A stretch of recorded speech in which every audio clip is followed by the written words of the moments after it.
What's up, man? You ready for a walk? Let's go.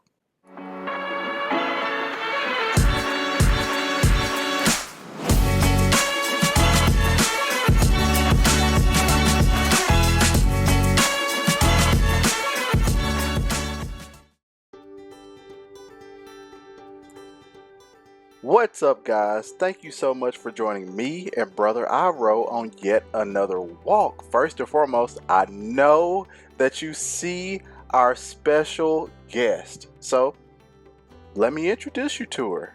She is a great, beautiful husky. Her name is Sister Bella. She is a senior husky coming in at a youthful 14 years young. Her and Iroh have been knowing each other since Iroh was a puppy. They played, they slept, they had a ball for an extended weekend during her stay at Dexter's Dog Paradise. I I absolutely love freaking Bella. Shout out to Sarah for letting me and affording me the great responsibility and privilege of watching her. It was truly a great time. So, speaking of husky, we've got two in this video. Huskies, they have a bit of a reputation of being hard to train. So let's get into it. Let's discuss the keys to raising a good freaking dog. So first and foremost, let's talk about patience and effort. Here's the thing. You actually have to put in the work to train your dog, people. You have to put in the work. Simply put, everyone can tell you when you don't. Anyone that has a dog that tries to train their dog, tries to work with their dog, we can all tell. I'm not sure if you've ever gotten the memo, but we can tell. We know when you lock your dog up all day. We know when your dog doesn't know basic commands. It's easy. Working with your dog 20 to 30 minutes a day while they are young, in addition to doing what I call re-ups periodically as they get older, it's simple. How about you replace your TikTok scrolling with it? And if you can't do these things, I'm going to tell you right now, you probably shouldn't get a dog. I know, harsh, but I don't really care. You also have to have patience when training your dog. Don't forget that they have a brain of a toddler. And sometimes it takes them a minute to get it. It doesn't mean that they're out to get you. They're dogs. I've read books on like dog psychology and dog behaviors. Your dog is not out to get you. Your dog is being a dog. Okay, so don't give up on your dog, but also don't give in to bad behaviors. And we'll talk more about that later. Also, in regards to patience and effort, be an active owner. So ownership and being a good dog dad / mom, it's more than just feeding and potty breaks. Go outside and actually play with your dog. Play fetch with your dog. Throw something with your dog. And last but not least, in my opinion, just don't keep them locked in a crate all day. Mind you, crates are perfectly fine. They're excellent training tools, especially when they're younger. But dogs need exercise, dogs need enrichment, and most importantly, your dog loves you. Your dog wants to be around you. Give them that. Speaking of things that we need to give our dogs, give them some energy outlets. Dogs are not made to just sit in your house all day and look at you. Give them something to do. Give them something to chew on. Give them a knuckle bone or a marrow bone. Give them one of those big red Kongs filled with kibble and stuffed with peanut butter and freeze it so they can have something to work on. Give them a lick mat. Give them a puzzle, such as something you can hide treats in and other goodies. Also, get outside. Touch grass. Chase your dog. Get them running. Get them playing. They are dogs. Let them have fun, and most importantly, you have fun with them, because it builds your bond. Okay? These are all things that I've done with Iroh, and they have really helped to make him an independent dog, but it's also just helped us get closer. Next, alone time. We have to teach our dogs to be alone. And sometimes huskies, they suffer a bit from separation anxiety. Iroh had separation anxiety and we worked through it. I don't care what you have to do. This can be done in a crate, in a room, but you have to practice.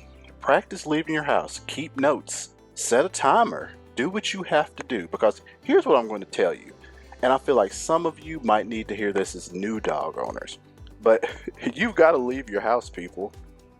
Your world cannot revolve around your dog. They should be a very integral and important part of it, but let's not get overly dependent and just sit there with your dog all the time, because codependency is also very unhealthy.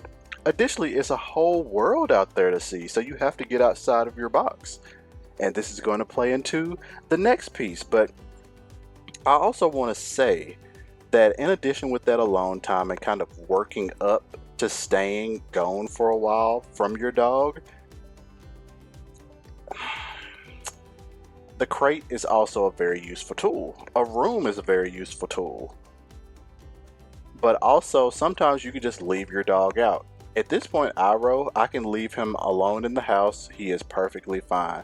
Iroh is a really, really good dog, but we had to get to that point. Like, I can go on and on about Iroh. I love this brother with all of my heart. He's a fantastic freaking dog. I would not trade him for the world. And he's definitely a great example to other dogs. But we wouldn't have gotten this far without me being willing to build him up, not giving up on him, and him being willing to learn and him being willing to be taught. Okay? So speaking of getting outside of your box, show your dog more than your backyard, folks. Take your dog on an adventure. How many times do I have to show you guys of me walking with Iroh on the river, in a completely different state, on a greenway? Take your dog to the store if they allow dogs. Dog owners, don't sit up here and take your dogs where they don't belong. Dogs don't need to go everywhere. Okay? Once again, this is kind of going back to that codependency. And I feel like I shouldn't have to tell adults this, but some of you need to be told. Your dog does not need to go everywhere.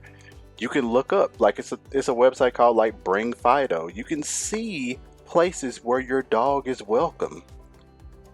Check it out. If you want to bring your dog with you everywhere, that's fine. That's up to you. I don't. Sometimes I just want to hang out with my friends, and that's why we can go back to a previous example of where Iroh is really good at staying alone, and I gave you tips on building that up. But also put them in some good situations. Put them in some situations they can only imagine. It'll build your bond and they'll have fun. Last but not least, you guys are not going to like this one, but let's get into it. Correct your dog, and you need to provide stern correction. So here's the thing. Dogs are not your sweet babies or good little boy / girl at all times. Sometimes they're being bad, and sometimes they exhibit behaviors that are not conducive to living alongside a human. When we say Iroh is being good, that means that he's doing good inside of a household, but he's a dog. Let's remember, Iroh, he is smart. Your dog, Bob, he's really smart too, or Sadie. They're all smart. But at the end of the day, they're still dogs, and their understanding of things is just a little bit different. So if they're biting, nipping, peeing in the house, being too dominant, and in your face, walking poorly on a leash, correct it. It doesn't mean you hate your dog. It doesn't mean that your dog is bad. Corrections mean that you care. If they're walking on that leash a little too hard, stop walking and show them that that's not okay. If they're walking too hard on that leash, pull them back and let them know, hey, no, that's not okay. If they bite you, set them to the side, redirect that. Give them a toy to play with that's not a body part. Okay? All of these things together can help you raise a fantastic dog. I know I went over a lot, but it can definitely happen. You're seeing some last clips here of Iroh and Bella getting in a great play time. Some good old-fashioned play. Huskies play a little rough at times, but that's how they get down. Guys, thank you so much. And thanks to our special guest, Sister Bella. It was a great time. And hopefully these tips can help you raise that bond with your dog and help you raise a great freaking dog. Until next time, I'll holler at you.